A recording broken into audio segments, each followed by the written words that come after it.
Semut rangrang merupakan jenis kelompok serangga yang disebut kejam, pun kompak bersosial seperti manusia. Tanpa ukuran besar, semut rangrang memiliki sifat yang sangat agresif dan sangat teritorial. Senjata utama mereka adalah sepasang rahang yang ganas saat melakukan serangan.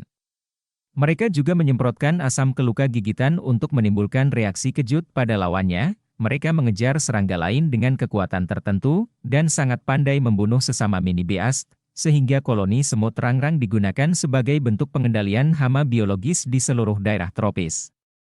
Mini-beast adalah istilah untuk berbagai hewan arthropoda dan invertebrata, termasuk laba-laba, semut, rayap, kupu-kupu, lebah, tawon, lalat, kutu kayu, dan banyak lainnya. Ketika menghadapi ancaman seperti semut rangrang, serangga dari beberapa spesies semut justru meledakkan diri dalam proses yang dikenal sebagai autotesis. Pada dasarnya, ketika semut-semut ini berada dalam masalah, mereka meremas organ-organ internal mereka dengan sangat keras sehingga mereka menghancurkan kerangka luar. Meledakkan diri dengan bom racun kecil adalah cara yang efektif bagi semut Colobopsis untuk menghadapi ancaman yang mungkin sangat besar. Dalam koloninya, rangrang memiliki ratu yang bertugas menetaskan antek-antek kecil mereka, dan mereka menggunakan antek-antek itu untuk kebaikan koloni yang lebih besar. Setelah Anda berpindah dari tingkat individu ke tingkat organisasi, perilaku evolusi semut ini menjadi lebih jelas. Mereka adalah bagian yang dapat dibuang dari keseluruhan, yang secara khusus disesuaikan untuk pekerjaan tertentu. Autotesis tentu saja membutuhkan sumber daya koloni, tetapi mereka adalah sumber daya yang dapat diganti, sedikit seperti tubuh manusia yang mengorbankan sel darah putih untuk melawan infeksi. Pada skala ini, dengan koloni sebagai unit genetiknya sendiri, eusosialitas menjadi lebih menarik. Semut rangrang saling menyentuh dengan mulut, kaki depan, atau antena. Mereka meletakkan aroma dengan kelenjar yang berbeda untuk mengirim pesan yang berbeda. Hewan tersebut juga memiliki sifat sosial yang mirip seperti manusia, yaitu sifat pemberani karena ia berani menyerang organisme lain yang mengganggu meskipun ukuran tubuh 100 kali lebih besar dari mereka. Kemudian ia memiliki sifat lincah karena dapat berlarian ke atas dan ke bawah pohon sepanjang hari, lalu memiliki sifat disiplin karena semua berperan serta dalam kegiatan kelompok. Uniknya, tak seekor semut pun yang meninggalkan kelompok. Kemudian semut rangrang tergolong cerdas karena membangun sistem komunikasi di antara mereka dengan mengeluarkan aroma dan sentuhan tertentu.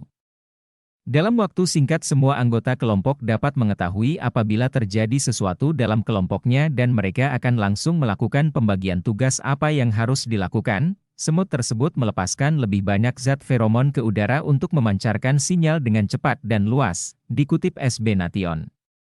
Mereka bahkan menunjukkan perilaku simbolis untuk memperingatkan musuh yang mendekat.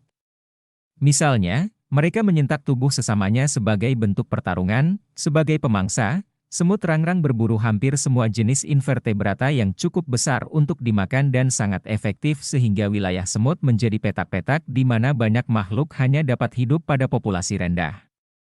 Sebagai pemangsa, semut rangrang berburu hampir semua jenis invertebrata yang cukup besar untuk dimakan dan sangat efektif sehingga wilayah semut menjadi petak-petak di mana banyak makhluk hanya dapat hidup pada populasi rendah. Petani Cina menyadari hal ini terjadi 1700 tahun yang lalu dan menempatkan sarang di kebun buah untuk melindungi buah, menjadikan Noechila bentuk biokontrol tertua yang diketahui. Akhir-akhir ini para ahli ekologi telah mempromosikannya di Afrika sebagai alternatif yang aman, efektif, dan murah untuk semprotan pestisida. Petani dapat menyangkutkan tali dari sarang semut rangrang ke pohon buah-buahan, dan semut tanpa lelah akan membasmi lalat buah, ulat, dan hama potensial lainnya. Segera setelah menangkap mangsa, rangrang bermanuver untuk meraih dan menarik kaki atau antena.